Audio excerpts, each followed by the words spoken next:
আসসালামু আলাইকুম। আমি প্রফেসর শাহাবুদ্দিন, সিলেট এমএজে ওসমানী মেডিকেল কলেজে কার্ডিওলজি বিভাগীয় প্রধান। ভালভুলার হার্ট ডিজিজে আজকে আমরা দ্বিতীয় ক্লাস শুরু করতে যাচ্ছি। প্রথম ক্লাসে আমরা একুট রিউমেটিক ফিভার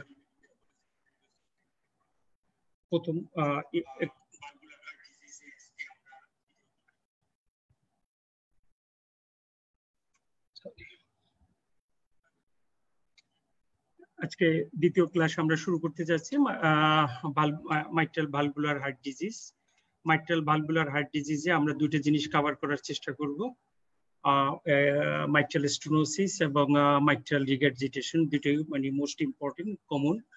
আর একটা মাইট্রাল ভালভ প্রলাপস আছে, কিন্তু সেটা আমরা কভার করব না, কারণ খুব লেস ইম্পর্টেন্ট বিধায়। তো প্রথম মাইট্রাল স্টেনোসিস খুব কমন, পরীক্ষার সময় শর্ট কেসে থাকে।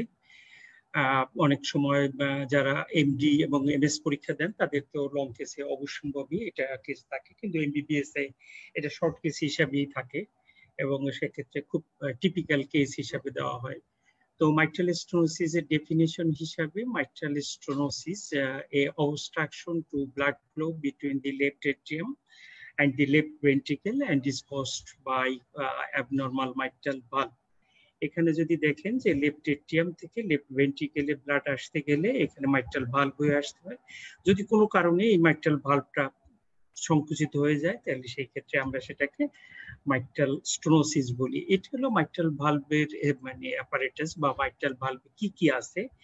যদি আমরা অ্যানাটমি আমাদের রিক্যাপসুলেট করি তাহলে আমরা দেখতে পাই যে এখানে লিফলেটস আছে কতগুলা, যে অ্যান্টেরিয়র এবং পোস্টেরিয়র লিফলেটস। সেই লিফলেটস গুলো তাদের বেজের সাথে এনুলাসের সাথে হার্টের ভালভে লাগানো থাকে এবং এর মাথার দিকে যদি টিপ যদি দেখি কর্ডা টেন্ডিনি দিয়ে পেপিলারি মাসেলের সাথে লাগানো থাকে। তো পেপিলারি মাসেল, কর্ডা টেন্ডিনি, তারপর লিফলেটস এবং আলটিমেটলি মানে যে এনুলাস, এই সব কয়টা মিলিয়ে হলো মাইট্রাল ভালভুলার অ্যাপারেটাস। এবং আমরা জানি যে রিউমেটিক ফিভার, যে most of the causes, that is 99% mitral stenosis এর কজ হলো রিউমেটিক ফিভার। এবং এই রিউমেটিক ফিভারের এই ভেরিয়েন্ট ডিগ্রিতে যে লিফলেটস, কাস্ট, পেপিলারি মাসেলস এবং কর্ডা টেন্ডিনিতে এফেক্ট করে, যার জন্য এই যে মুখটা থাকে মাইট্রাল ভালভের ওপেন থাকে সেটা 4 to 6 সেন্টিমিটার এটা কমে আসে। যদি দেখি একটা নর্মাল মাইট্রাল ভালভের অ্যাপারেটাস 4 to 6 সেন্টিমিটার স্কয়ার থাকে, এটা খোলা অবস্থায় ডায়াস্টলে, এবং সিস্টোলে এটা একদম বন্ধ হয়ে যায় নিচের দিকেরটা যদি দেখেন। যদি আমরা মাইট্রাল স্টেনোসিস হয় তাহলে যে জিনিসটা হয় যে ফিউশন হয়, যেটা একুট রিউমেটিক ফিভার থাকে সেটা যখন হিল হয় সেটা ফাইব্রোসিস হয়, এর সাথে ক্যালসিফিকেশন এবং ফিউশন হয়। আলটিমেটলি মাইট্রাল ভালভ যে অ্যাপারেটাসটা আছে সেটা 6 সেন্টিমিটার থেকে কমে 2 সেন্টিমিটার যখন হবে স্কয়ার তখন আমরা এটাকে মাইল্ড এমএস বলবো, এবং 1 সেন্টিমিটারের নিচে যদি চলে যায় তাহলে এটা severe, very severe mitral stenosis বলবো।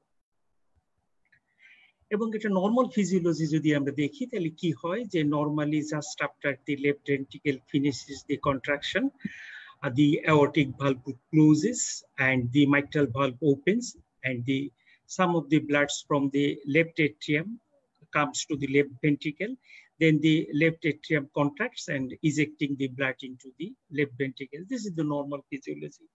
And same thing happens in systole, that is there is a increased pressure in the left ventricle and the ventricular valve remains closed and the aortic valve opens and the blood is ejected into the circulation. This is normal physiology if the valves remains normal. But when there is obstruction, the blood comes from left atrium to left ventricular, not in a laminar fashion, but in a very drop by drop fashion. And there is a gradient in between these pressure. তার মানে হচ্ছে যদি mitral stenosis থাকে তাহলে দেখো tubular ভালভে এখানে শুরু হয়ে যায় এবং ব্লাডটা সে সহজে আসতে পারে না। এই ব্লাড আসতে গেলে তার লেফট এট্রিয়ামের ভিতরে একটা প্রেসার গ্রেডিয়েন্ট তৈরি হতে হয় এই ভালভের এই মানে কনস্ট্রিকশনটাকে ওভারকাম করার জন্য। এবং সে যতই কম হোক না কেন এটা অ্যাবনর্মাল একটা মানে গ্রেডিয়েন্ট। আমরা পরে প্যাথোফিজিওলজিতে দেখব যে নরমালি যদি মাইট্রাল ভালভ অ্যাপারেটাস 2 সেন্টিমিটারের মতো কমে আসে, তাহলে এটা একটা মানে মাইল্ড মানে স্টোনোসিস ডেভেলপ করলে 3 মানে মিলিমিটারের মতো প্রেসার গ্রেডিয়েন্ট লাগে। তার মানে লেফট ভেন্ট্রিকেলে যদি 8 থাকে তাহলে ওখানে প্রায় 11 মিলিমিটার মতো প্রেসার গ্রেডিয়েন্ট তৈরি হতে হবে, যার জন্য ব্লাডটা এখান থেকে মানে আসার জন্য লেফট এট্রিয়াম থেকে। এবং সিভিয়ার মাইট্রাল স্টোনোসিস যদি হয় তাহলে সেক্ষেত্রে প্রেসার গ্রেডিয়েন্ট অ্যাক্রস দি মাইট্রাল ভালভ প্রায় 20-এর মতো থাকে। যদি 20-এর মতো মাইট্রাল ভালভের প্রেসার থাকে তাহলে সহজেই অনুমেয় যদি left ventricular end diastolic pressure 5 মিলিমিটারও আমরা ধরি, তাহলে কিন্তু লেফট এট্রিয়ালের প্রেসার 25 মিলিমিটারের মতো হয়ে যায়। যেখানে লেফট এট্রিয়ালের প্রেসার 0 থেকে 4 মিলিমিটার থাকার কথা, সেখানে লেফট এট্রিয়ালের প্রেসার দেখো 25 মিলিমিটারের মতো চলে আসে। এই প্রেসার গ্রেডিয়েন্টের জন্যই আলটিমেটলি মাইট্রাল স্টোনোসিসের যে কনসিকুয়েন্স, লেফট মানে এট্রিয়ামের প্রেসার এখান থেকে পালমোনারি ভেইনে ট্রান্সমিট করবে, আলটিমেটলি পালমোনারি হাইপারটেনশন এবং রাইট হার্ট ফেল করবে। আমরা প্যাথোফিজিওলজিতে ডিটেইলস আমরা এটা দেখব।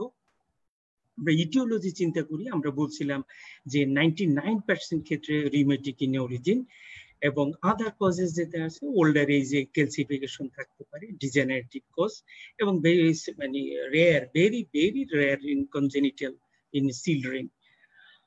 বাট যদি আমরা রেশিও চিন্তা করি যে mail is to female ratio, কিন্তু সেই ক্ষেত্রে mitral stenosis more common in female, 1:2 ratio.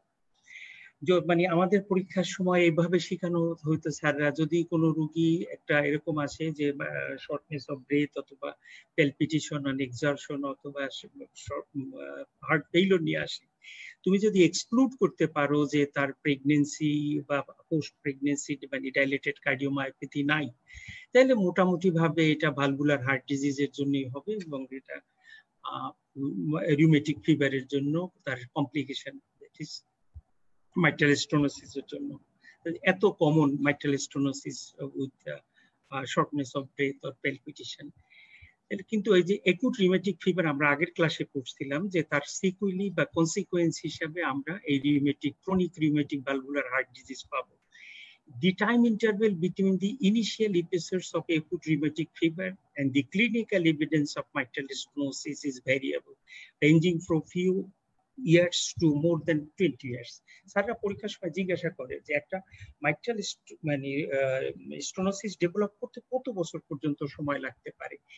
এটা 20 ইয়ার্স এর মতো লাগতে পারে, এর চেয়ে কম হতে পারে, ফিউ ইয়ার্স। তারা বলে নাই যে কয় বছরে, 2 থেকে 5 বছরের মতো হতে পারে। আমরা ওখানে ইনসিডেন্স দেখছিলাম যে 5 to 15 ইয়ার্স এ আমাদের ইনসিডেন্স ছিল। এটার ভিতরে মানে ইনসিডেন্ট ছিল যে 5 to 15 ইয়ার্স এর ভিতরে আমাদের ঢোকার জন্য বয়সের ইনসিডেন্ট ছিল, এবং ম্যাক্সিমাম বয়স ছিল 8 বছর পর্যন্ত। অতএব প্রায় 25 থেকে 28 বছর বয়সের ভিতরে সিভিয়ার মাইট্রাল স্টোনোসিস ডেভেলপ করা সম্ভব। কমন কোশ্চেন পরীক্ষার জন্য।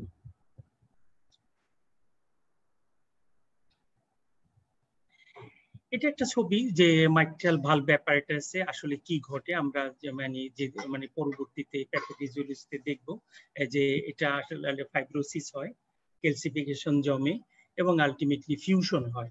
যে ভালভ অ্যাপারেটাস গুলো আছে সেগুলোর ফিউশন হবে। এইখানে এই যে কর্ডা টেন্ডেনি আছে, এটা ফিউশন শর্টেনিং হবে, পেপিলারি মাসেল, এটা কর্ডা টেন্ডেনির এখানে, এবং ভালভ লিফলেটস যেটা আছে, ভালভ লিফলেটের ভিতরে দেখো এখানে ছোট ছোট ক্যালসিয়াম জমে আছে। এইটাই এরকম ইকোকার্ডিওগ্রামে এরকম পাওয়া যায়, ডায়াস্টোলিক ডোমিং হকি স্টিকের মতো একটা ভেরি মাচ টিপিক্যাল। এরকম একটা ইকোকার্ডিওগ্রামে দেখলে ওরা বলতে পারে যে এটা মাইট্রাল স্টোনোসিসের জন্য মাইট্রাল ভালভ। এবং ঠিক এটা যদি আমরা শর্ট এক্সিসে দেখি তাহলে ফিশ মাউথ অ্যাপিয়ারেন্সের মতো দেখা যায়। মরবিড অ্যানাটমি এরকম যদি দেখো যে আলটিমেটলি ফিউশন, থিকেনিং, ফাইব্রোসিস, রিট্রাক্টেড হয়ে এরকম একটা ফিশ মাউথের মতো অ্যাপিয়ারেন্সের মতো থাকে। এবং প্যাথোফিজিওলজিতে একটু ডিটেলস আমি বলতে চাই, কারণ একটু প্যাথোফিজিওলজি তুমি যদি জানো তাহলে জাস্ট রিভার্স করে দিলে চিকিৎসা করা সম্ভব। Reduced mitral valve is by progressive fibrosis, calcification of the mitral valve platelets, and fusion of the cuffs and subvalvular apparatus. When the orifice is reduced to approximately 2 centimeters square, the blood can flow from left atrium to left ventricle and is propelled by a small but abnormal pressure gradient. When the mitral valve orifice is reduced to 1 centimeter, that is when we call it severe mitral stenosis, the atrioventricular pressure gradient is approximately 20 millimeter of mercury. That means the left atrial pressure is more than 25 millimeter of mercury. So this pressure is required to maintain the normal cardiac output. And this pressure ultimately, this transvascular gradient for a given valve is a function of the square of the transvalvular flow rate. And বুঝাচ্ছি পরে, thus the doubling the flow rate quadruplates the pressure gradient, and the elevated left atrial pressure in turn raises the pulmonary venous capillary pressure, resulting in exertional dyspnea. সারা পরীক্ষার সময় জিজ্ঞাসা করে যে একটা mitral স্টেনোসিসের রোগী তোমার কাছে হঠাৎ করে শ্বাসকষ্ট নিয়ে আসলো অথবা তোমার পালমোনারি ইডিয়েমা নিয়ে আসলো, এ কি একদম এখনই আজকেই, কালকে তো ভালো ছিল, আজকে এই রোগীটা হঠাৎ করে এরকম নিয়ে আসছে, আজকে কি এটা সিভিয়ার হয়ে গেল? আসলে সিভিয়ার হয়ে যাওয়ার জন্য না। এই যে ট্রান্সভালভুলার গ্রেডিয়েন্ট যেটা আছে, আমরা সেটা ট্রান্সভালভুলার গ্রেডিয়েন্টের কথা বলছিলাম, যে যদি সিভিয়ার মাইট্রাল স্টেনোসিস হয় তার ট্রান্সভালভুলার গ্রেডিয়েন্ট অ্যাপ্রক্সিমেটলি 20 মিলিমিটার মার্কারির মতো থাকে। তার মানে লেফট এট্রিয়ালের প্রেসার 25-এর উপরে থাকে। কোনো কারণে যদি এই ট্রান্সভালভুলার ফ্লো বাড়ে তাহলে এর প্রেসার গ্রেডিয়েন্টও বাড়ে। এটা সূত্রটা এরকম যে ট্রান্সভালভুলার গ্রেডিয়েন্ট যদি মানে এক গুণ বাড়ে, তার স্কোয়ার গুণ বাড়বে হলো প্রেসার গ্রেডিয়েন্ট। তো যদি ফ্লো রেট নর্মাল থেকে ডাবল হয় তাহলে ট্রান্সভালভুলার গ্রেডিয়েন্ট হবে 4 গুণ। এই যে ফ্লো রেট, এটা বাড়তে পারে কিসে? টেকিকার্ডিয়ায়। সিম্পল টেকিকার্ডিয়ায় যদি হয় তাহলে এটার ফ্লো রেট বাড়ে। যদি 1 গুণ ফ্লো রেট বাড়ে, দ্বিগুণ তোমার হতেছে প্রেসার গ্রেডিয়েন্ট বাড়বে। এবং আলটিমেটলি এই প্রেসার গ্রেডিয়েন্ট বাড়ার জন্য সামনের দিকে টেকিকার্ডিয়া করলে ডায়াস্টোলিক ফিলিং কম হবে, পিছনের দিকে ব্যাকওয়ার্ড প্রেসার করলে প্রেসার বাড়তে থাকবে। তো একদিকে কার্ডিয়াক আউটপুট কম, ফিলিং কম থাকবে, ওদিক দিকে আবার পালমোনারি প্রেসার বেশি থাকবে। এটাই এক্সপ্লেইন করে যে সাডেন অনসেট অফ ডিসনিয়া। সারা পরীক্ষার সময় খুব মানে কুইকলি জিজ্ঞাসা করে যে এটা কেন হলো। The elevated left atrial pressure raises pulmonary venous pressure and resulting in exertional dyspnea. এটা একটু ছবিটা আমরা যদি দেখি তাহলে এটাও প্যাথোফিজিওলজির জন্য যত মাইট্রাল স্টেনোসিস সিভিয়ার হবে তত লেফট এট্রিয়ালের প্রেসার বেশি হবে। এখন লেফট এট্রিয়ালের প্রেসার যত বেশি হবে, যখন মাইট্রাল ভালভ ক্লোজ হওয়ার পরে আইসোভলিমিক রিল্যাক্সেশনে চলে যাবে, যখন তার প্রেসার কমতে থাকবে, তখন এই ক্রস ওভারটা আর্লিয়ার হবে। তার মানে হলো লেফট ভেন্ট্রিকেলের প্রেসার যখন লেফট এট্রিয়াম এর প্রেসারের চেয়ে কম হবে তখনই মাইট্রাল ভালভ খুলবে। এবং সিভিয়ার মাইট্রাল স্টেনোসিসে এই প্রেসার 25-এর উপরে থাকে। অতএব যদি এটা উপরের দিকে তাকাই তাহলে এইটাই যে ক্রস ওভারটা, প্রেসার ক্রস ওভার আর্লি হবে। যদি আর্লি হয় তাহলে মাইট্রাল ভালভ আর্লি খুলবে এবং এখানে ওপেনিং স্নাপ হবে। এই জন্য সেকেন্ড হার্ট সাউন্ডের পরে ওপেনিং স্নাপটা খুব কাছাকাছি হবে। এবং এটা যদি আবার পরবর্তীতে আমরা নিচের দিকে দেখি, মাইট্রাল একটু পরে এবং নর্মালে আরো পরের দিকে হবে। ঠিক তার রিভার্স মানে ঘটে যখন ভালভটা ক্লোজ হয়। ভালভটা ক্লোজ হওয়ার সময় এইখানে মাইট্রাল ভালভের যে গ্রেডিয়েন্ট এটা বেশি থাকে, তার মানে এলেতে প্রেসার বেশি থাকে। এলেতে প্রেসার বেশি থাকা মানে হলো মাইট্রাল ভালভ তখনই বন্ধ হবে যখন লেফট ভেন্ট্রিকেলের প্রেসার এলে প্রেসারের বেশি হবে। এলে প্রেসার যদি 25-30 থাকে তাহলে সেটা বন্ধ হতে গেলে লেফট ভেন্ট্রিকেলের প্রেসার 25-30-এর বেশি হতে হবে। অতএব লেফট ভেন্ট্রিকেলের প্রেসার বেশি হওয়ার পরে আলটিমেটলি লেফট এট্রিওভেন্ট্রিকুলার ভালভ বন্ধ হবে। তাহলে সিভিয়ার মাইট্রাল স্টেনোসিসে ক্রসওভার আগে হবে, ভালভ ওপেন আগে হবে, এবং একই সাথে ক্রসওভার মানে ক্লোজের সময় ক্রসওভার দেরিতে হবে এবং ভালভ ক্লোজ দেরিতে হবে। এইটুকু যদি প্যারামিটার আমরা যদি ফিজিওলজিটা বুঝি তাহলে আমরা সিভিয়ার মাইট্রাল স্টেনোসিস গণনা করতে কষ্ট হবে না। নিচের ছবিটা যদি আমরা দেখি তাহলে এখানে দেখি নর্মালে এইটা হলো এ মানে মানে second heart sound A2 P2, এই দুইটা সাধারণত সেকেন্ড হার্ট সাউন্ডে অ্যাওর্টিক কম্পোনেন্ট বেশি থাকে, পালমোনারি কম্পোনেন্ট ছোট থাকে। এবং ঠিক মানে ক্লোজার অফ দি মাইট্রাল ভালভের জন্য মানে সেকেন্ড মানে ফার্স্ট হার্ট সাউন্ডের জন্য এটা এইভাবে থাকে, মানে নরমালি থাকে। যখন মাইল্ড মাইট্রাল স্টেনোসিস হবে দেখেন তখন হলো পালমোনারি কম্পোনেন্ট এবং অ্যাওর্টিক কম্পোনেন্ট সেম একই রকম শোনা যেতেছে, এবং মানে ফার্স্ট হার্ট সাউন্ডটা এখানে স্লাইটলি লাউড হবে। এবং যদি মারমার দেখেন, এখানে মারমার হলো সেকেন্ড হার্ট সাউন্ডের পরে যখন মাইট্রাল ভালভ খুলবে, এইটা দেখেন নীলটা, মাইট্রাল ভালভটা যখন খুলছে তখন একটা ওপেনিং স্নাপ হয়। ওপেনিং স্নাপের পরে একটা আর্লি ডায়াস্টোলিক একটা রাম্বলিং তৈরি হয়। স্টোনের ভালভের মধ্যে দিয়ে যে ব্লাডটা যাবে সেটার জন্য একটা আর্লি রাম্বলিং এর মতো শুরু হবে, এবং এটা মাঝামাঝি জায়গায় যে আবার থাকবে না। আবার যখন এট্রিয়াল কন্ট্রাকশন হবে, যখন এটা সাইনাস রিদমে থাকবে, তখন এইটা প্রি সিস্টোলিক অ্যাকসেন্টুয়েশন হবে। এটা হলো মাইল্ড এমএস এর ক্ষেত্রে। কিন্তু যদি সিভিয়ার এমএস হয় তাহলে এটা থ্রু আউট দি ডায়াস্টোল আপনার এইটা থাকবে, মারমারটা থাকবে। এটা জিজ্ঞাসা করে যে সিভিয়ার মাইট্রাল স্টেনোসিসের মানে ক্রাইটেরিয়া কি অসকালটেশনে। অসকালটেশনে ইন্টেন্সিটি না, এটা হলো ডিউরেশন অফ দি মাইট্রাল মানে murmur, diastolic murmur that indicates the severity. এখানে দেখেন যে ওপেনিং স্নাপটা এখানে যখন মাইট্রাল ভালভটা খুলছে তার চেয়ে কিন্তু এটা কিছুটা আগে। কারণ হতেছে এখানে লেফট এট্রিয়ালের প্রেসার বেশি, অতএব যখন লেফট ভেন্ট্রিকুলার প্রেসার লেফট এট্রিয়ালের প্রেসারটা চেয়ে কমছে, এটা আগে খুলছে। যদি যত আগে খুলছে অত আগে এটা ওপেনিং স্নাপ তৈরি হয়েছে। অতএব এই যে গ্যাপটা সেকেন্ড হার্ট সাউন্ড এবং ওপেনিং স্নাপ মানে গ্যাপটা এটা কম। যত এই গ্যাপটা কম তত সিভিয়ারিটি বেশি, এবং এট দি সেম টাইম ডিউরেশনটা মাইট্রালের বেশি। এবং যদি এফ না থাকে তাহলে প্রি সিস্টোলিক অ্যাকসেন্টুয়েশন এটা থাকবে। এটা সিভিয়ার মাইট্রাল স্টেনোসিসের বর্ণনা, আমরা সামনের দিকে আবার বর্ণনা করব। এখানটা আমরা বলে ফেলছি, হায়ার দি লেফট এট্রিয়াল মানে pressure that is a wave. আমরা জানি যে এ ওয়েভটা কেন হয়, এটা হয় এট্রিয়াল ফিলিং এর জন্য হয়, এবং and severe MS causes earlier pressure crossover and earlier mitral valve opening, leading to shorter time interval between the aortic valve closure, that is A2, and the opening snap. Higher the left atrial end diastolic pressure with severe MS also results in late closure of the mitral valve. আমরা আগে বলছি, with severe MS, the diastolic rumbles becomes longer and there is accentuation of the pulmonary component, that is P2, with the second heart sound in relation to aortic component. তার মানে severe যদি mitral stenosis থাকে তাহলে P2 loud থাকবে। এটা মানে question পরীক্ষার সময় স্যাররা জিজ্ঞাসা করে, এটা আমরা আগেও বলতেছি, বারবার বলবো।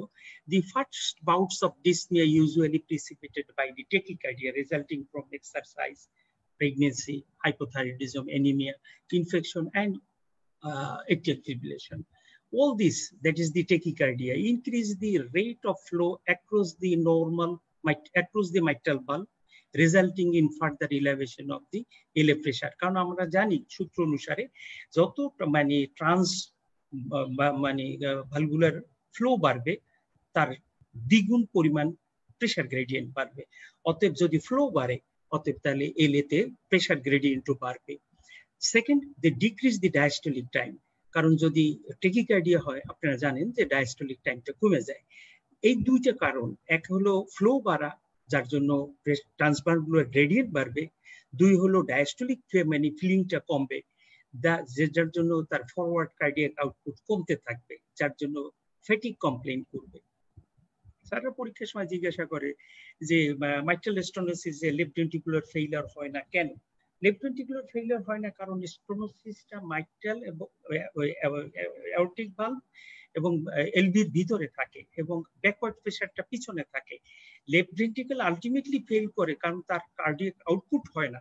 কার্ডিয়াক আউটপুট সাফিসিয়েন্ট না থাকতে পারে, সে লো কার্ডিয়াক আউটপুটে ভোগে। এই স্টেজে যে সে ফেল করে। The higher the transmitral gradient in combination with inadequate ventricular filling explain the sudden occurrence of dyspnea and pulmonary edema in previously asymptomatic patient with MS. খুব মানে ক্লিনিক্যালি স্যাররা খুব অভিজ্ঞ, স্যাররা এটা জিজ্ঞাসা করে কালকে যে পেশেন্ট অ্যাসিম্পটোমেটিক ছিল আজকে সে সিম্পটোমেটিক কেন, বর্ণনা করো, ব্যাখ্যা করো। Elevated LA pressure results in pulmonary hypertension, সবাই আমরা জানি, and with secondary effects of the pulmonary vasculature and right heart failure. Gradual increase in the LA pressure results in pulmonary vascular resistance, which leads to pulmonary hypertension and which protects the pulmonary circulation and edema. মানে gradually যদি pulmonary pressure বাড়তে থাকে তাহলে সেটা protective mechanism হিসাবে কাজ করে এবং সেই পালমোনারি হাইপারটেনশন হলে সে pulmonary certain pulmonary hypertension develop করতে দেয় না, পালমোনারি ইডিমা ডেভেলপ করতে দেয় না। LA enlargement and the stasis of the blood blood flow is associated with increased risk of thrombus formation and systemic embolization. এখানে আমরা যেহেতু জানি যে ট্রান্সভালভুলার গ্রেডিয়েন্ট বেশি থাকে, এখানে স্ট্যাসিস অফ ব্লাড থাকে, অতএব এই স্ট্যাসিস অফ ব্লাডের থাকে এবং ডাইলেটেশনের জন্য এখানে সিস্টেমিক থ্রম্বোএম্বোলিজিং ম্যানিফেস্টেশন হতে পারে after thrombus formation. In severe MS there is pulmonary vein and bronchial vein short occurs, মানে পালমোনারি ভেইন এবং ব্রঙ্কিয়াল ভেইনের ভিতরে এখানে শান্টিং হয়ে যায় বা অ্যানাস্টোমোসিস হয়ে যায় এখানে। এই জন্য সিভিয়ার যদি প্রেসার বাড়ে তাহলে ব্রঙ্কিয়াল ভেইনটা রাপচার হয়ে হেমোপটাইসিস হয়। In severe MS exhibits a reduction in the pulmonary complaints, increase the work of breathing, and redistribution of the pulmonary blood from base to apex. The upper lobe diversion হয় আমরা এক্সরেতে দেখব। Dilated LA with fibrosis and disorganization that impairs the conduction and refractory fluid that leads to A. স্যাররা জিজ্ঞাসা করবে under গ্রাজুয়েটে তোমরা শুধু একটা যদি বলতে পারো যে স্যার এট্রিয়াল ফিব্রিলেশন মাইট্রাল স্টেনোসিসে কেন হয়, ডাইলেটেড এল এর জন্য, মোর দ্যান এনাফ। তারপরে যদি বলতে পারো যে রিউমেটিক প্রসেসের জন্য স্যার ফাইব্রোসিস থাকে, ডিসঅর্গানাইজেশন হয় যার জন্য কন্ডাকশন ভেলোসিটিজ এবং রিফ্র্যাক্টরি পিরিয়ডে সমস্যা হয়, অনার্স মার্ক দিবে, নতুন স্যার কিছু করবে না। কিন্তু simple dilatation is enough to explain atrial fibrillation.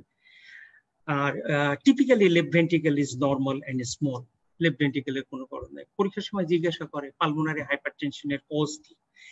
এক নম্বর কজ হলো মানে ডাইরেক্ট রিলেশন আছে, যেটা এলএ প্রেসার বেশি থাকে তার জন্য সরাসরি পালমোনারি হাইপারটেনশন হয়। আরেকটা হলো পালমোনারি আর্টারিয়াল হাইপারটেনশন হয়, সেটা রিয়েক্টিভ, যে pulmonary arterial constriction which is triggered by left atrial and pulmonary venous hypertension, that is reactive hypertension. আরেকটা হলো লং স্ট্যান্ডিং যদি থাকে এবং সিভিয়ার এমএস থাকে, লং স্ট্যান্ডিং কন্ডিশন থাকে, সেখানে organic obliteration changes in the pulmonary vascular bed which leads to be considered to be a complications of long standing. তার মানে obliteration of the organic changes যে এইটার জন্য হয়, organic obliteration changes in the pulmonary vascular bed. এটা তোমার জন্য লাগবে না, এটা জাস্ট তোমার বোঝার জন্য যে মাইট্রাল স্টেনোসিস গ্রেডিং কিভাবে করছে। একটা সিভিয়ার, আর একটা হলো প্রোগ্রেসিভ, আর একটা হলো মানে এট রিস্ক। সিভিয়ারের ভিতরে দুইটা আমরা বলছিলাম যে 1.5 এর নিচে যদি মাইট্রাল ভালভ এরিয়া যায় তাহলে এটা সিভিয়ার। এটা একটা সিমটোমেটিক থাকতে পারে, অ্যাসিমটোমেটিক। যদি 1.5 এর বেশি থাকে মাইট্রাল ভালভ এরিয়া সেন্টিমিটার এবং 2 এর মাঝখানে, সেটা হলো তোমার হলো প্রোগ্রেসিভ।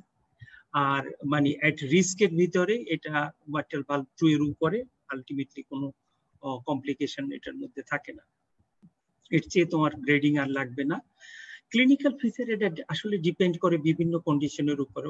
দীর্ঘদিন মাইট্রাল স্টেনোসিসের পেশেন্ট অ্যাসিমটোমেটিক থাকতে পারে, কারণ পেশেন্টের যেহেতু একটু হাঁটাচলা করলে ডিসনিয়া হয় বা প্যালপিটেশন হয়, এক্সজশনাল পেশেন্ট করে কি পেশেন্ট এই হাঁটাচলা কমায় দেয়, লাইফস্টাইল মেনটেন করে অ্যাসিমটোমেটিক থাকার চেষ্টা করে দীর্ঘদিন ধরে। আসলে এই সিমটম গুলো ডিপেন্ড করে দুইটা কারণের উপরে। এক হলো সামনের দিকে যে ফরওয়ার্ড কার্ডিয়াক আউটপুটের জন্য যে ট্রান্সভালভুলার গ্রেডিয়েন্ট কত আছে, ডায়াস্টোলিক ফ্লো যদি বাড়ে তাহলে কার্ডিয়াক আউটপুট কম থাকে। পিছনের দিকে ট্রান্সভালভুলার গ্রেডিয়েন্ট বেশি থাকলে, লেফট এট্রিয়াল প্রেসার বেশি থাকলে সে পালমোনারি ভাস্কুলারিজের উপরে প্রেসার দেবে, দ্যাট ইজ এইটার জন্য। তো পালমোনারি ভাস্কুলার রেজিস্ট্যান্স এবং সামনের দিকে কার্ডিয়াক আউটপুটের ব্যালেন্সের উপরে নির্ভর করে তার ক্লিনিক্যাল ফিচার্স। এবং most clinical features of mitral stenosis are dyspnea on exertion. Sometimes it is associated with cough and wheeze, but it's rare. Fatigue and decreased exercise tolerance. Fatigue থাকে, কার্ডিয়াক আউটপুট কম থাকে তার জন্য, এবং decreased exercise tolerance থাকে, ওই যে increased workload থাকে, redistribution থাকে, আপার লোব ডাইভারশন থাকে ভেইনের, সেই জন্য। হেমোপটাইসিস ওটা যেমন খুবই কমন, হেমোপটাইসিস খুবই রেয়ার। হেমোপটাইসিস এর কোর্স পরীক্ষার সময় জিজ্ঞাসা করে, ওই যে বলতে হবে, চারটা জিনিস বলতেই হবে, যে পালমোনারি অ্যালভিওলার ক্যাপিলারি রাপচার হয়ে যাবে, bronchial vein rupture, pulmonary infarction and pulmonary infection. চারটা জিনিস একদম মুখস্থ করে রাখতে হবে। প্যালপিটেশন নিয়ে আসতে পারে, most common cause atrial fibrillation. Chest pain, atypical chest pain নিয়ে আসতে পারে, যদি এটা ইসকেমিক অরিজিন না, তারপরে চেস্ট পেইন নিয়ে আসতে পারে 15% কেসে। চেস্ট পেইনের কজ হিসেবে মানে 1 নম্বরই হলো পালমোনারি হাইপারটেনশন। এই পালমোনারি হাইপারটেনশনের জন্য সেকেন্ডারি কনকমিটেন্ট যদি ইসকেমিক হার্ট ডিজিজ থাকে, অথবা থার্ড টাইম যদি কোনো মানে এম্বোলিক ইভেন্টস এর জন্য যদি করোনারি আর্টারিটা ব্লক থাকে। সবকিছুর পরেও আলটিমেটলি অনেক সময় কজ খুঁজে পাওয়া যায় না, অর্থাৎ ইডিওপ্যাথিক থাকে। আরেকটা ইম্পর্টেন্ট কমপ্লিকেশন থাকে, এটা থ্রোম্বোএম্বোলিক ম্যানিফেস্টেশন থাকতে পারে, স্ট্রোক বা ইসকেমিক লিম্ব নিয়ে আসতে পারে। যে আমরা আগে বলছিলাম যে এফ থাকলে থ্রোম্বাস ফর্ম করে, এবং থ্রোম্বাস যদি ডিসলস্ট হয় তাহলে স্ট্রোক হতে পারে, ইসকেমিক লিম্ব হতে পারে। আদার রেয়ার কমপ্লিকেশনের ভিতরে যদি মানে লেফট রিকারেন্ট রেঞ্জিয়াল নার্ভ যদি কম্প্রেশন হয়, ওয়াটনার সিনড্রোম করতে পারে, এটা জায়ান্ট লেফট এট্রিয়াম প্রেসার দিয়ে করতে পারে, অথবা রাইট হার্ট ফেলিওর বা তার কমপ্লিকেশন নিয়ে আসতে পারে লং টার্মের সাথে, যে hepatomegaly, oedema, ascites, hydrothorax. That is the all recognized cause of mitral stenosis with right-sided heart failure. Hemoptysis এর কজ আমি বলে গেছি, যে rupture of bronchial vein, rupture of alveolar capillaries, pulmonary infection, infarction. Chest পেইনের কজও আমি বলে গেছি, কাজে এটা আমি আলাপ করতে চাই না। Pulmonary hypertension, coronary atherosclerosis concomitant থাকলে হতে পারে, এবং করোনারি অবস্ট্রাকশন বা এম্বোলাইজেশন, এবং সামটাইমস কোনো কজই পাওয়া যায় না, সেক্ষেত্রে ইডিওপ্যাথিক। খুব ইম্পর্টেন্ট, পরীক্ষার সময় ফিজিক্যাল এক্সামিনেশন মাইট্রাল স্টেনোসিস করে কি পাওয়া যাবে, 3টা জিনিসের দিকে অবশ্যই তাকাইতে হবে। ফেসের দিকে মাইট্রাল ফেসিস পাওয়া যায় কিনা, আমাদের মতো এই কনফিগারেশনে মাইট্রাল ফেসিস পাওয়া যায় না, কারণ এটা পিঙ্কিশ মানে থাকে, পার্পল এপিয়ারেন্স থাকে, পিঙ্ক পার্পল এপিয়ারেন্স থাকে, এবং এটা 2টা কম্বিনেশন থাকতে হয়, একটা হলো লো কার্ডিয়াক আউটপুট থাকতে হয়, এবং আরেকটা হলো সিভিয়ার এমএস থাকতে হয়। সিভিয়ার এমএস থাকবে, লো কার্ডিয়াক আউটপুট, এবং একই সাথে সিস্টেমিক ভ্যানোসকনস্ট্রিকশন যদি থাকে, তাহলে মাইট্রাল ফেসিস পাওয়া যায়। পালস যদি পেশেন্টের একটিভ ফিব্রিলেশন না থাকে, তাহলে লো ভলিউম পালস হতে পারে, যদি লো ফরওয়ার্ড ফেলিওর কম থাকে। আর যদি এট্রিয়াল ফিব্রিলেশন থাকে, তাহলে রেট, রিদম এবং ভলিউম ভেরিয়েবল হবে। জেবিপি যদি এট্রিয়াল ফিব্রিলেশন থাকে, তাহলে আমরা এ ওয়েভ পাবো না, সেক্ষেত্রে প্রমিনেন্ট বি অথবা সি ওয়েভ পাওয়া যাবে। পরীক্ষার সময় খুব মানে একটা কমন বক্স আছে, এটা আপনারা দেখবেন, মানে আপনার ক্লিনিক্যাল মেথডস যেটা আছে ওখানটায় মানে একটা চার্ট দেওয়া আছে জেবিপির, সেই চার্টটা মুখস্থ করে রাখবেন, পরীক্ষার সময় কাজে লাগবে। আর প্রমিনেন্ট এ ওয়েভ থাকবে যদি এট্রিয়াল মানে ফিব্রিলেশন না থাকে, সাইনাস রিদমে থাকে। এবং একটা মজার ব্যাপার হলো, physical sign of mitral stenosis are often found before the symptoms develop. Symptoms এর আগেই এটা চলে আসতে পারে। পালপেশনে মানে পরীক্ষার সময় আপনাকে দিবি 2টা জিনিস, বলবে একবার ইনস্পেক্ট করো, একবার বলবে পালপেট করো। পালপেটে খুব ইম্পর্টেন্ট ফাইন্ডিং থাকে, কারণ ম্যাক্সিমাম মাইট্রাল স্টেনোসিস আপনাকে যেটা দেওয়া হয় সেটা সিভিয়ার মাইট্রাল স্টেনোসিস। অতএব কার্ডিয়াক অ্যাপেক্স আপনার এক্সামিনেশন করে দেখা লাগবে। কার্ডিয়াক এক্সামিনেশন অ্যাপেক্সে আসলে আপনি ইনস্পেকশনে তেমন কিছু পাবেন না, কিন্তু পালপেশনে ট্যাপিং অ্যাপেক্স বিট পাওয়া যাবে, এবং যেটা ইন্ডিকেট করে যেটা হলো, এটা palpable mitral anterior mitral leaflet is pliable, এটা ইন্ডিকেট করে। আর থ্রিল পাওয়া যাবে, একটা ডায়াস্টোলিক থ্রিল পাওয়া যায় যদি লেফট ল্যাটারাল রিকাম্বেন্ট পজিশনে করেন, সে অবস্থায় পাওয়া যায় কার্ডিয়াক অ্যাপেক্সের দিকে। এবং রাইট ভেন্ট্রিকুলার একটা হিট অথবা লিফট বলবেন, এটা পাওয়া যায় পালমোনারি হাইপারটেনশনের জন্য। এবং at the same time palpable P2 পাওয়া যাবে যদি পালমোনারি হাইপারটেনশন থাকে। তো এই কটা পয়েন্ট, যে tapping, apex beat, thrill cardiac অ্যাপেক্সের দিকে, এবং রাইট ভেন্ট্রিকুলার হিট অথবা লিফট, এবং পালপেবল P2 পাওয়া যাবে। এবং যদি আমরা অস্কালটেটরি ফাইন্ডিং দেখি, তাহলে আমরা বলবো যে ফার্স্ট হার্ট সাউন্ড লাউড থাকবে। ফার্স্ট হার্ট সাউন্ড লাউডের আমরা কারণ পরে বলতেছি। Second heart sound usually normal থাকবে। যদি পালমোনারি হাইপারটেনশন থাকে, তাহলে সেকেন্ড হার্ট সাউন্ড লাউড থাকবে। এরপরে একটা ওপেনিং স্ন্যাপ থাকবে, এরপরে একটা মিড ডায়াস্টোলিক রাম্বলিং মারমার থাকবে, যে উইথ সিস্টোলিক অ্যাকসেন্সুয়েশন থাকবে। এটা হলো আলটিমেটলি আমাদের মানে অস্কালটেটরি ফাইন্ডিংস। সেটা first heart sound loud, second heart sound normal, এবং লাউড থাকবে পালমোনারি হাইপারটেনশন। হ্যাঁ, একটা কথা আছে, যদি পালমোনারি হাইপারটেনশন বাড়তেই থাকে, তাহলে প্রথম পালমোনারি হাইপারটেনশন P2 লাউড হয়, তারপরে এই যে স্প্লিটিং থাকে, সেই স্প্লিটিংটা শর্ট হয়, এরপরে সিঙ্গেল মানে সেকেন্ড হার্ট সাউন্ড সিঙ্গেল হয়, বাট অ্যাকসেন্সুয়েশন থাকে। Single heart sound pulmonary stenosis এবং পালমোনারি হাইপারটেনশনের মধ্যে ডিফারেন্সিয়েট করার জন্য স্যাররা জিজ্ঞাসা করলো এই একটা পয়েন্টই জিজ্ঞাসা করতে পারে যে পালমোনারি স্টেনোসিসে আর পালমোনারি হাইপারটেনশনের মধ্যে ডিফারেন্সিয়েট কি আছে। পালমোনারি হাইপারটেনশন যেহেতু হাইপারটেনশন অতএব এটা second heart sound loud, pulmonary স্টেনোসিসে সেকেন্ড হার্ট সাউন্ড সফট অথবা অ্যাবসেন্ট। ওপেনিং স্নাপ থাকবে এবং লো পিচ টাম্বলার থাকবে, পিচ সিস্টোলিক অ্যাক্সিলরেশন থাকবে। ট্রাইকাসপিড মানে মারমার থাকতে পারে, পালমোনারি রিগার্জিটেশনের মারমার থাকতে পারে। ট্রাইকাসপিড মারমার যদি থাকে ইনস্পিরেশনের সময় বাড়তে থাকবে। এটা আমরা আগের বারে আমরা বর্ণনা করছি, সেই জন্য আর আমরা এখানে বর্ণনা করতে চাই না। তারপরও বলি যেটা বারবার ইম্পর্টেন্ট, সেই জন্যই বলি the intensity of diastolic murmur is not related to the severity of stenosis. Sir অনেক সময় বলে মারমার জোরে শোনা গেছে, এটা কি সিভিয়ার কিনা? তুমি বলবা না, the duration of the murmur is a guide to the severity of the mitral valve narrowing. In mild events, the early diastolic rumble is brief, and the presence of sinus rhythm, it resumes pre-systolic. In severe MS, the murmur persists until the end diastole, and there is pre-systolic accentuation in sinus rhythm is maintained. First heart sound louder কারণ invariably জিজ্ঞাসা করবে, মানে এটা মানে বলতে পারেন না আপনারা বুঝতেও পারেন না, বলতেও পারেন না। সেজন্য মানে আমরা বাংলায় আগে বোঝার চেষ্টা করেন। সেটা হইতেছে মাইট্রাল ভালভ ক্লোজ করার সময়, সে মাইট্রাল ভালভ যদি নর্মালি ক্লোজ হয় তাহলে যেভাবে ওয়াইড এক্সকারশন থাকে, সে ক্লোজ হওয়ার আগে আগে সেটা বন্ধ হয়ে আসে এবং সে খুব কাছাকাছি থেকে বন্ধ হয়ে যায়। এটা গানের মতো আমি উদাহরণ দিই, যে গান যে শিল্পী গায়, যে যখন সে গান বন্ধ করে তখন সে আস্তে আস্তে তার স্কেলটা শেষের দিকে কমাই নিয়ে আসে, তারপর সে একসময় বন্ধ করে দেয়, হঠাৎ করে বন্ধ করে দেয় না। কিন্তু মাইট্রাল স্টেনোসিস যদি থাকে তাহলে সেই স্কেলটা কমে না। তার মানে লেফট এট্রিয়ামের প্রেসার বেশি থাকে, সেই প্রেসারের জন্য যে দুইটা লিফলেট থাকে, অ্যান্টেরিয়র পোস্টেরিয়র লিফলেট, সেই লিফলেট দুইটা ওয়াইডলি অ্যাপারেট থাকে। এই ওয়াইডলি অ্যাপারেট যতক্ষণ থাকে এবং এইটা যদি খুব রেপিড মানে লেফট ভেন্ট্রিকুলারের প্রেসার গ্রেডিয়েন্টে যদি খুব তাড়াতাড়ি এটা বন্ধ হয়, তাহলে এইখানে ফার্স্ট হার্ট সাউন্ডটা লাউড হয়। এবং ফার্স্ট হার্ট সাউন্ড লাউড হওয়ার পূর্ব শর্ত হইতেছে মাইট্রাল ভালভগুলো ফ্লেক্সিবল থাকতে হবে। তার মানে দুইটা দরজা যদি বন্ধ হইতে হয় তাহলে সেই দুইটা দরজার মুভমেন্ট ভালো থাকতে হবে। যদি মুভমেন্ট খুব রেপিড না হয়, ভালো না হয়, তাহলে দরজায় শব্দ হবে না। ঠিক একরকম এখন দেখেন accentuation of the first heart sound occur when the mitral valve leaflets are flexible. আমার প্রথম শর্ত।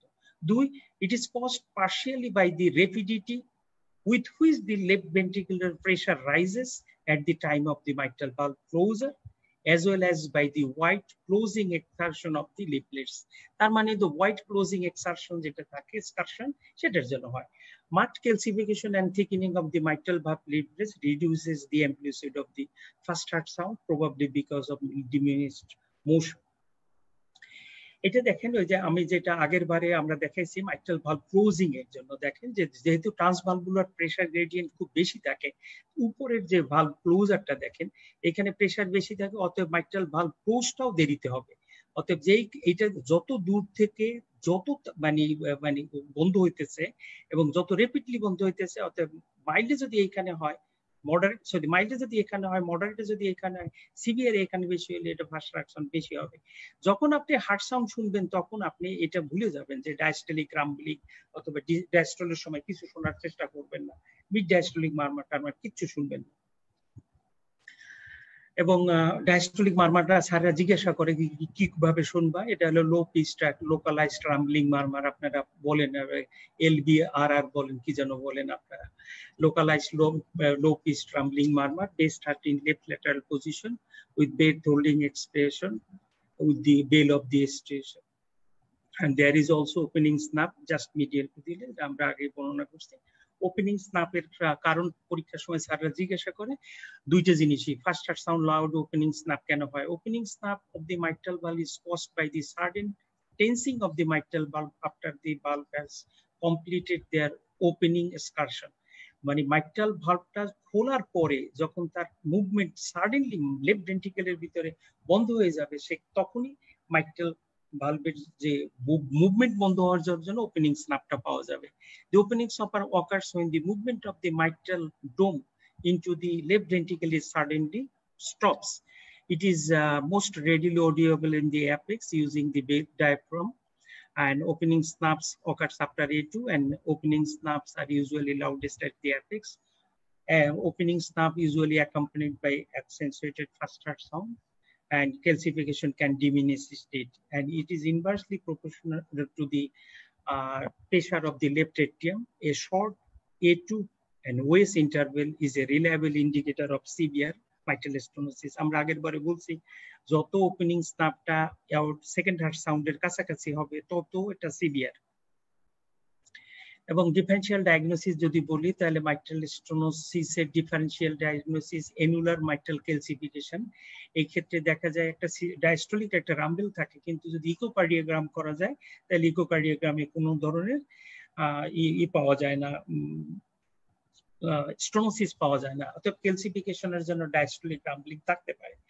এবং সিভিআর এমআর এবং ভিএসডি থাকে। এই সিভিআর এমআর এবং ভিএসডি থাকলে কি হয় যে ফ্লোটা বাড়ে, মানে ফ্লোটা লেফট এট্রিয়াম থেকে লেফট ভেন্ট্রিকেলের ভিতরে যে ফ্লো বাড়ে, এই যে ফ্লো মারমারের জন্য একটা ডায়াস্টলিক রাম্বলিং হয়।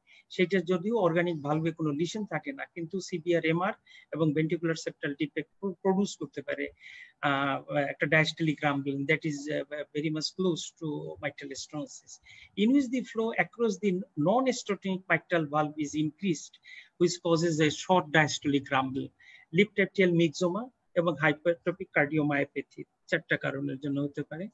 ইনভেস্টিগেশনের ভিতরে আমরা atrial fibrillation মোস্ট কমন পাবো, বাইফিট পি ওয়েভ থাকবে, লেফট atrial hypertrophy এবং left ventricular hypertrophy, right atrial hypertrophy আসে। ইনভেস্টিগেশনের ভিতরে এক্সরেতে স্ট্রেটিং অফ দি লেফট ব্লাডার, পরীক্ষার সময় লেফট ব্লাডার কি দিয়ে ফর্ম করে জিজ্ঞাসা করে, উপরে pulmonary artery, left atrial appendix, left atrium এবং পালমোনারি লেফট ভেন্ট্রিকেল, এই চারটা জিনিস দিয়ে লেফট এট্রিয়াল বর্ডার হয় এবং স্ট্রেটেনিং হয়। এবং রাইট সাইডে যে লেফট এট্রিয়াল এনলার্জমেন্টের জন্য ডাবল ব্লাডার হয়, ওয়াইডেনিং অফ দি ক্যারিনা হয় এবং এনলার্জ পালমোনারি ট্রাঙ্ক থাকে, ইন্টারস্টিশিয়াল লাংসের ভিতরে কার্লিস বি লাইন এ লাইন থাকে এবং হেমোসিডারোসিস, লাস্টলি প্যারেনকাইমাল ওভাসিফিকেশন থাকতে পারে। এইরকম একটা এক্সরে থাকে। লেফট বর্ডারটা যদি আমরা দেখি তাহলে স্ট্রেটেনিং থাকে, এখানে পালমোনারি আর্টারি ডাইলেটেড থাকার জন্য লেফট এট্রিয়াল অ্যাপেন্ডিক্স ফুল, লেফট এট্রিয়াল ফুল থাকে এখানে এবং লেফট বর্ডার এই জন্য একটা স্ট্রেটেনিং থাকে। এবং ঠিক এখানে রাইট বর্ডারের মানে লেফট এট্রিয়াল ডাইলেটেশনের জন্য রাইট বর্ডারে ডাবল বর্ডার থাকে, পালমোনারি আর্টারি গুলো এখানে ডাইলেটেড, আপার লোব ডাইভারশন থাকে, কার্লিস বি লাইন এই দিকে থাকবে, কার্লিস এ লাইন এই থাকে এবং সামটাইমস ওই হেমোসিডারেশন সহ থাকতে পারে লিঙ্গ। পরীক্ষার সময় এক্সরে ফাইন্ডিংটা মুখস্থ করে রাখবেন, জিজ্ঞাসা করে। কালার ডপলার ডেফিনিট ডায়াগনোসিস, সে মাইট্রাল ভালভের অ্যানাটমি এবং মাইট্রাল ভালভ কতটা স্টেনোসিস আছে ইন্ডিকেট করে। Cardiac catheterization rarely indicated. আপনার বইতে এরকম একটা ছবি আছে, এটার ভিতরে সমস্ত ফাইন্ডিং দেওয়া আছে। কমপ্লিকেশনের ভিতরে atrial fibrillation, systemic embolism, infective endocarditis rare, pulmonary hypertension এবং রাইট হার্ট ফেইলিওর হতে পারে।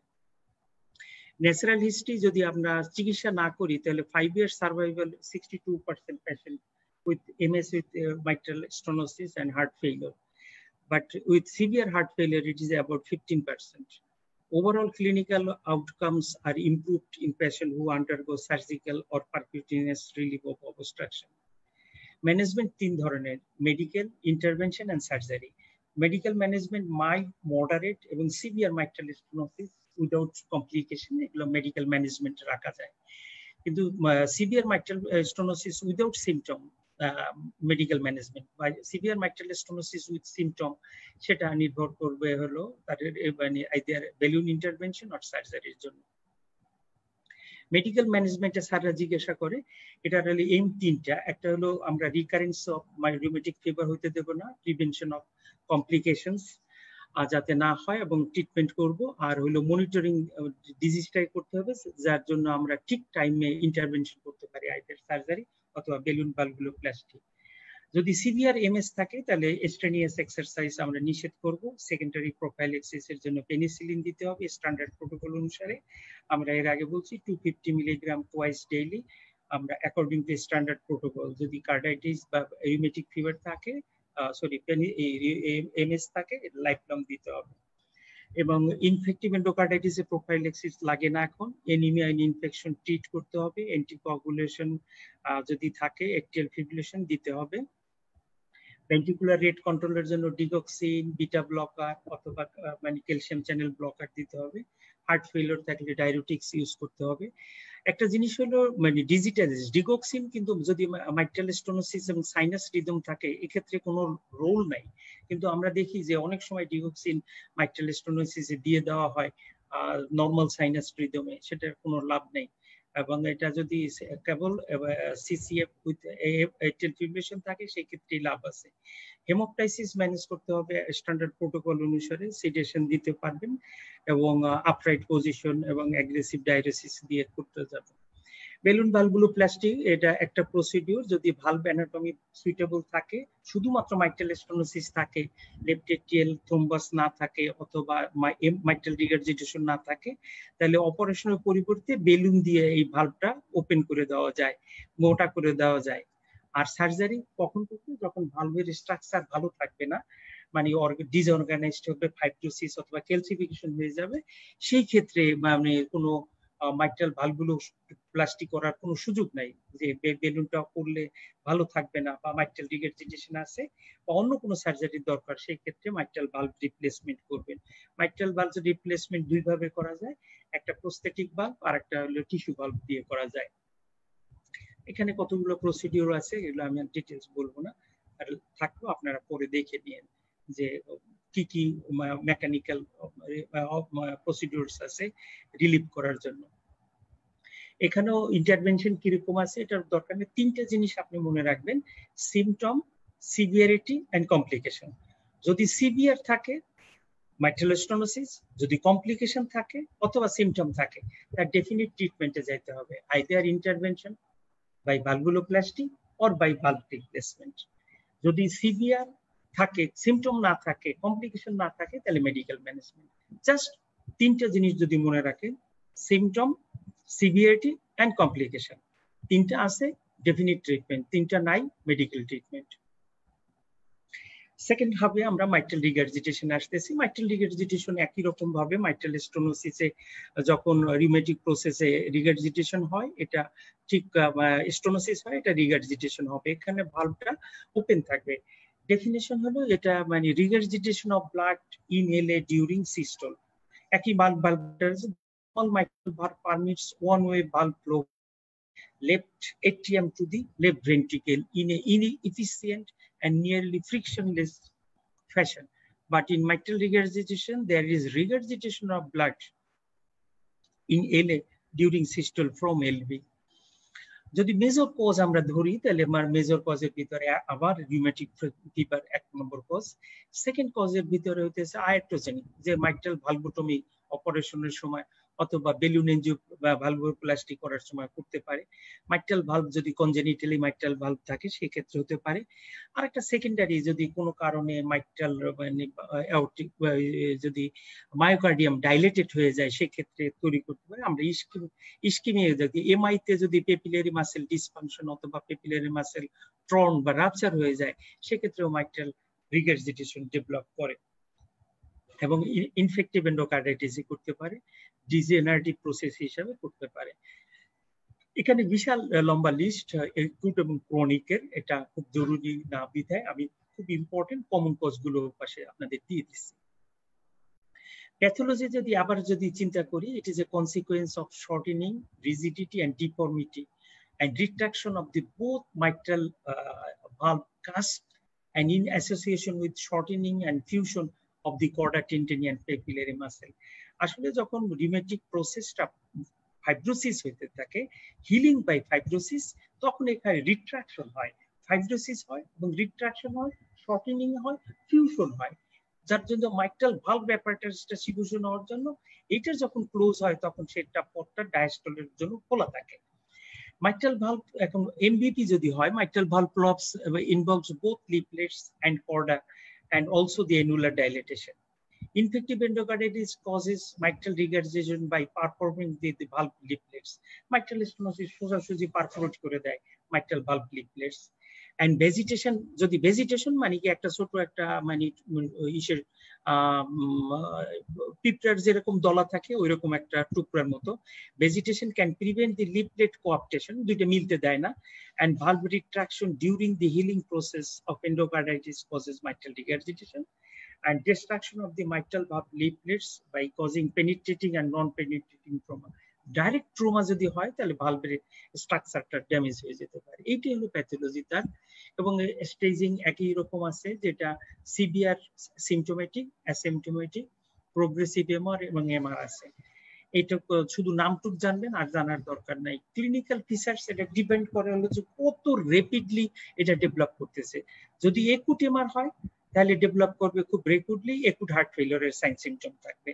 এটা যদি ক্রনিক এমআর হয় তাহলে এটা থাকবে জাস্ট মাইট্রাল স্টেনোসিস যেভাবে ডেভেলপ করছে সেভাবে। ছবিটা দেখেন যে এইভাবে যদি নর্মাল থাকে, এটা একুট হলে এটা মানে ডাইলেট করার সুযোগ পাবে না এবং এখানে পালমোনারি ভেনাস কনজেশন হয়ে একুট বা হার্ট ফেলিওর ডেভেলপ করবে। আর যদি ক্রনিক হয় আস্তে আস্তে করে এটা ডাইলেটেড হবে এবং সে যে সমস্ত সিমটম ডেভেলপ করবে এটা মাইট্রাল স্টেনোসিসের মতো সিমটম ডেভেলপ করবে। এবং সেই জন্য আর আমি সাইন সিমটম এখানে বললাম না। ইন্সপেকশন করলে পালসে ক্যারোটিড অবস্ট্রাকশন যেটা থাকবে এটা শার্প থাকবে। এটা জিজ্ঞাসা করে স্যারেরা যে এখানে তো একটা মারমার পাওয়া যায়, একটা সিস্টোলিক একটা মারমার পাওয়া যায়, এয়ারটিক স্টেনোসিসেও একটা সিস্টোলিক মারমার পাওয়া যায়। তুমি পালস দিয়ে কিভাবে বুঝবা যে এটা, শুধু পালস দেখিয়ে তুমি ডায়াগনোসিস বলে দিতে পারবে এটা মাইট্রাল স্টেনোসিস না এয়ারটিক স্টেনোসিস? সেই ক্ষেত্রে মানে আমরা জানি যে aortic stenosis slow and delayed peak হয়, কিন্তু মাইট্রাল স্টেনোসিস যদি থাকে তাহলে ক্যারোটিড আর্টারিয়াল অবস্ট্রাক্ট হবে, শার্প, মানে এই যে শার্প হবে। এইটুক ডিফারেন্সের জন্য স্যার আমাদের একটু বুদ্ধিমত্তার পরিচয় নয়। এবং volume maybe normal or reduced in case of heart failure. কোন জায়গায় স্যার আপনাকে মানে জিজ্ঞাসা করবে সেটাগুলো খুব ট্রিকি জায়গায় জিজ্ঞাসা করবে এবং খুব ক্লিনিক্যাল শার্পনেস দেখার জন্য আপনার জিজ্ঞাসা করবে। এবং যদি ইন্সপেকশন করেন আপনি, ইন্সপেকশনে পেশেন্ট একুট যদি থাকে, একুট হার্ট ফেলিওর পেশেন্ট ডিসনিক থাকতে পারবে, আদারওয়াইজ পেশেন্ট নর্মাল থাকবে। পালপেশন যদি করেন অ্যাপেক্স বিট শিফটেড হবে এবং ডিসপ্লেস টু দি লেফট থাকবে, এবং অ্যাপেক্স বিট থাকবে brisk and hyperdynamic apex থাকবে, এবং feels active and rocking due to left ventricular volume overload. একটু লেফট ভেন্ট্রিকেল, কারণ এখান থেকে লেফট ভেন্ট্রিকেল থেকে ব্লাড লেফট এটিএমে যাচ্ছে, লেফট এটিএম থেকে আবার ব্লাড ফিরে আসতেছে। এই যে একটা ভলিউম ওভারলোডের একটা এভিডেন্স থাকবে, তার ভিতর থেকে লেফট ভেন্ট্রিকেলটা ডাইলেটেড হবে, যেটা মাইট্রাল স্টেনোসিসে হয় নাই। মাইট্রাল স্টেনোসিসে লেফট ভেন্ট্রিকেল রিলেটিভলি স্মল ছিল এবং নর্মাল ছিল, কিন্তু মাইট্রাল রিগারজিটেশনে লেফট ভেন্ট্রিকেল ডাইলেট হবে। এপিক্যাল একটা থ্রিল পাওয়া যাবে মানে ইসের জন্য, এবং পালপেবল PU2 পাওয়া যাবে পালমোনারি হাইপারটেনশন যদি থাকে। এবং এটা হলো আমাদের অসকালটেটরি ফাইন্ডিং। আমরা যদি উপরের দিকে তাকাই, দেখেন উপরের দিকে ফার্স্ট হার্ট সাউন্ড যেটা আছে সফট। কারণ কি ফার্স্ট হার্ট সাউন্ডে যেটা সফট থাকবে, মাইট্রাল মানে রিগারজিটেশন থাকলে মানে নন ককটেশন বা ইনপ্রপার ক্লোজিং এর জন্য মাইট্রাল হার্ট মানে ফার্স্ট হার্ট সাউন্ড সফট থাকবে, কারণ মাইট্রাল রিগারজিটেশন থাকলে এটা বন্ধ হবে না ঠিকভাবে। আর সেকেন্ড হার্ট সাউন্ড নর্মাল থাকবে। যদি পালমোনারি হাইপারটেনশন থাকবে তাহলে সেকেন্ড পালমোনারি কম্পাউন্ডেড লাউড থাকবে। এবং এই যে মানে ইনক্রিজড যে ফ্লো থাকবে মাইট্রাল ভালভের মধ্যে দিয়ে, এটার জন্য একটা S3 পাওয়া যাবে, যে এই ইনক্রিজড ফ্লোর জন্য একটা ডায়াস্টলিক রাম্বলের মতো থাকবে, যেটা আমরা মনে করতে পারি যে একটা ডায়াস্টলিক মারমারির সাথে হয়তো থাকতে পারে। এটা একটা ফ্লো থাকবে, S3 থাকে। এটি হলো first heart sound soft, second heart sound normal, এবং এপিক্যাল থার্ড হার্ট সাউন্ড পাওয়া যাবে। এপিক্যাল হলো diastolic high pitched murmur that radiates to axilla. এটা হলো টিপিক্যাল, যদি মানে এন্টেরিয়র লিফলেটস এফেক্ট করে এবং রেডিলা এক্সিট করে। স্যার জিজ্ঞাসা করে যে আচ্ছা মানে এক্সিলা ছাড়া আর কোথায় যেতে পারে? হ্যাঁ স্যার, এটা মানে এওরটিক এরিয়াতে শিফট করতে পারে। কখন শিফট করবে? এটা স্যার যদি পোস্টেরিয়র লিফলেট এফেক্ট করে তখন, অথবা মাইট্রাল মানে যদি মাইট্রাল ভালভ প্রলাপস থাকে, যদি এমবিপি যদি থাকে, এই দুইটা ক্ষেত্রে কিন্তু সে এক্সিলায় না যে এটা যেতে পারে। এই জায়গা দুইটা আপনি চিনে রাখবেন। আর একটা সাইলেন্ট বলতে পারে যে আশা আমি মনে করলাম যে সাইলেন্ট এমআর বলতে কিছু তুমি বুঝো কিনা। তো সাইলেন্ট এমআর বলতে পারে মানে এখানে বুঝাইতে চাচ্ছে যে এমআর আছে কিন্তু আমরা কোনো সাউন্ড পাচ্ছি না। যদি খুব থিক পেশেন্ট থাকে, ওবেস পেশেন্ট যদি মানে থাকে এবং পেরিকার্ডিয়াল ইফিউশন থাকে, সেই ক্ষেত্রে পাওয়া যাবে না। আর যদি যদি এলবিটা ভীষণ এলবিটা ডাইলেটেড থাকে, কার্ডিওমায়োপ্যাথি থাকে অথবা ইসকেমিক কন্ডিশন থাকে, তাহলে সেই সমস্ত ক্ষেত্রে সাইলেন্ট এমআর হতে পারে। টার্ম সাইলেন্ট এমআর আছে, এটা আন্ডার গ্রাজুয়েটে জিজ্ঞাসা করবেন না, এ ব্যাপারে নিশ্চিত পোস্ট গ্রাজুয়েশনে জিজ্ঞাসা করবেন। The systolic murmur commences immediately after the soft first heart sound and continues beyond and may obscure the second heart sound because the persisting the pressure difference between the left ventricle and the atrium and the aortic valve closes. এটার ঘটনা হইতেছে এটা প্যানসিস্টোলিক একটা মারমার থাকে। প্যানসিস্টোলিক মারমার কি, এখানে তো মারমারটা গ্রেডিয়েন্টটা তৈরি হইতেছে লেফট ভেন্ট্রিকল এবং অ্যাট্রিয়াম হইতে। যখন লেফট ভেন্ট্রিকল কন্ট্রাক্ট করা শুরু করে মানে এবং তার প্রেসার যখন লেফট অ্যাট্রিয়ামের প্রেসারের উপরে থাকবে তখন অ্যাট্রিওভেন্ট্রিকুলার ভালভ বন্ধ হয়ে থাকার কথা। কিন্তু এই ক্ষেত্রে তো ভালভ ইনকম্পিটেন্ট, বন্ধ হবে না, সেক্ষেত্রে ফ্লো চলতেই থাকবে। ওই দিক থেকে যে মানে ফার্স্ট হার্ট সাউন্ড বন্ধ হওয়ার শুরু হওয়ার পরপরই, ক্লোজার হওয়ার পরে, যেহেতু ইনপ্রপার ক্লোজার, তারপর পরই তার মানে মারমার শুরু হতে থাকবে এবং এই মারমার চলতেই থাকবে এবং এটা চলবে এবং সেকেন্ড হার্ট সাউন্ডকে মাঝে মাঝে অবস্কুর করে দেবে। সেকেন্ড হার্ট সাউন্ডের পরেও চলবে, কারণ তার প্রেসার গ্রেডিয়েন্ট মানে লেফট এট্রিয়াম এবং লেফট ভেন্ট্রিকুলার বিষয়ে তার প্রেসার ডিফারেন্স থাকে। অ্যাটলিস্ট 3 মিলিমিটার মার্কারি যদি প্রেসার ডিফারেন্স থাকে তখনই মারমার শোনা যায়। এবং সাইন অফ পালমোনারি কনজেশন থাকতে পারে এবং পালমোনারি হাইপারটেনশন যদি থাকে তাহলে সেকেন্ড হার্ট সাউন্ড লাউড থাকবে। ডিফারেনশিয়াল ডায়াগনোসিস করার জন্য আবার ventricular septal defect, aortic stenosis এবং ট্রাইকাসপিড রিগার্জিটেশন আসবে। Complication pulmonary oedema, pulmonary hypertension, atrial fibrillation and right heart failure, এই চারটা জিনিস কমপ্লিকেশনের ভিতরে আসবে। এটা আপনার এক্সরে ফাইন্ডিংস কিভাবে ইসিজি, এক্সরে, ইকো এবং কার্ডিয়াক ক্যাথেটারাইজেশন যদিও রেয়ারলি দরকার হয়। মানে এর মধ্যে সবচেয়ে ইম্পর্টেন্ট সফিস্টিকেটেড ডায়াগনোসিস হলো echo colour Doppler. Colour Doppler করলে আমরা বুঝতে পারবো যে এর ভিতরে, এবং ইসিজি এবং এক্সরেতে একটা ধারণা পাওয়া যাবে যে হাইপারট্রপি অথবা লেফট ভেন্ট্রিকুলার হাইপারট্রপি থাকতে পারে, অথবা আন্ডারলাইং এক্সরেতে এলএ এবং এলবি এনলার্জ থাকবে, পালমোনারি কনজেশনের এভিডেন্স থাকবে। এবং এরকম করলে ইকোকার্ডিওগ্রাম যদি করি, যদিও আপনারা বুঝবেন না ইকোকার্ডিওগ্রাম করলে এই যে মানে অ্যাট্রিওভেন্ট্রিকুলার ভালভ এরকম প্রলাপস অবস্থায় থাকে, এবং যদি কালার ডপলার দেওয়া যায় তো এরকম দেখা যায় যে এলবি থেকে এল এর ভিতরে এরকম ব্লাড এইভাবে চলে আসে, এবং এটা জেট ফ্লো দিলে এরকম পাওয়া যায়। বড় হলে জানবেন। ট্রিটমেন্ট অ্যাগেইন মেডিকেল ইন্টারভেনশন এবং সার্জারি, এবং ইন্টারভেনশনের স্কোপ আছে, রিপেয়ার করা যায়। মেডিকেল ম্যানেজমেন্টের মধ্যে মাইল্ড টু মানে moderate mitral regurgitation can be managed medically, and current guidelines do not recommend the use of vasodilators or beta blocker in asymptomatic patients for chronic therapy with primary MR. একটা জিনিস আপনি দেখবেন যাদের asymptomatic মানে mitral regurgitation থাকে তাদের মানে আমাদের কিছু অভিজ্ঞ স্যারেরা আগে রিকমেন্ডেশন ছিল এসি ইনহিবিটর এবং বিটা ব্লকার দিয়ে দেওয়ার জন্য, তারা দিয়ে দেয়, কিন্তু এটা কারেন্ট গাইডলাইনে এটা ডিসকারেজ করা হয়। সেই জন্য যদি পেশেন্ট অ্যাসিম্পটোমেটিক থাকে তাহলে আপনি মনে করতে পারেন যে মাইট্রাল রিগার্জিটেশন আছে, হার্ট তো বড়ই হয়ে যাবে, কিছুদিন পরে ফেইলিওর ডেভেলপ করবে, অতএব কিছু তারে এসি ইনহিবিটর বা বিটা ব্লকার দিয়ে ফেইলিওরটা প্রিভেন্ট করবে না। এই দেখা গেছে যে এটা দেওয়ার এবং না দেওয়ার মধ্যে কোনো পার্থক্য নাই। তার মানে যদি সিমটম থাকে সেক্ষেত্রে দিবেন, সিমটম না থাকলে দিবেন না। Hypertension should be treated with vasodilators such as ACE inhibitor, and chronic severe mitral regurgitation with symptoms or LV dysfunction or both should receive a standard aggressive management of heart failure with ACE inhibitor beta blocker. এই ক্ষেত্রে আপনি দিতে পারবেন chronic MR আছে, তার symptom আছে, অথবা LV dysfunction আছে, অথবা দুইটাই আছে, সেই ক্ষেত্রে এসি ইনহিবিটর বিটা ব্লকার দেওয়া যাবে।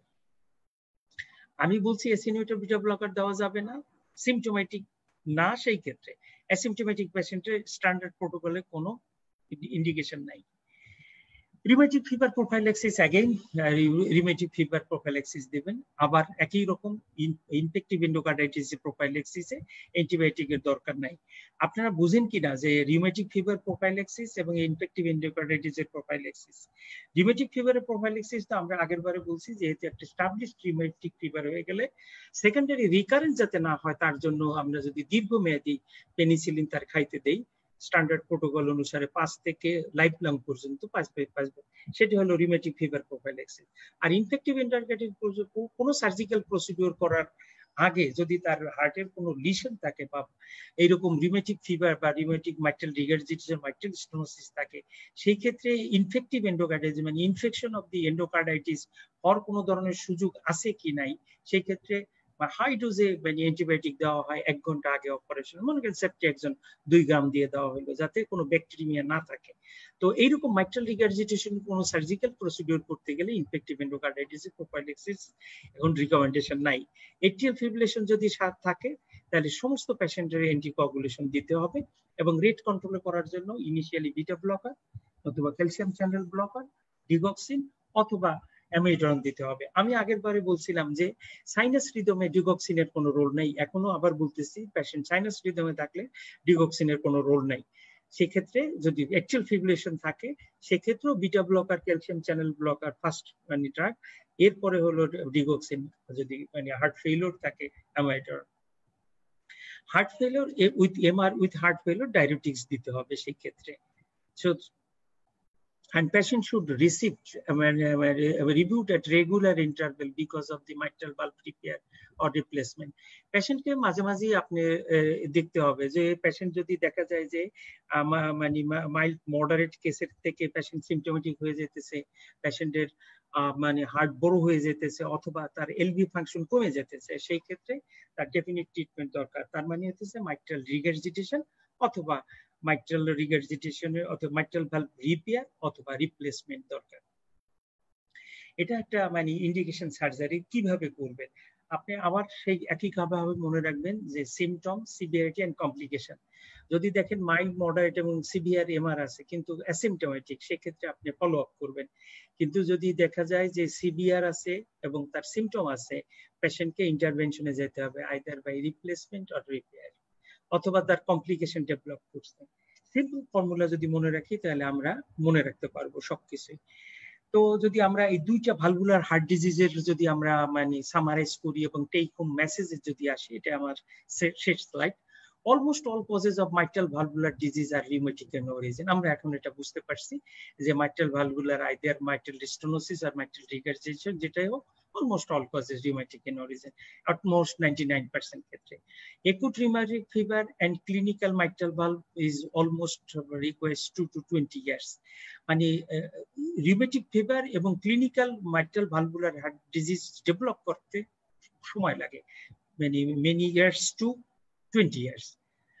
Main etiology হলো fibrosis, calcification, fusion, retraction of the mitral valve is the main pathogenesis for both mitral stenosis and mitral regurgitation. In mitral regurgitation, it is caused by retraction, and that is deformity of the mitral valve apparatus, leading it open during diastole. And dyspnea on exertion, palpitation, heart failure is the presenting symptoms. In both cases,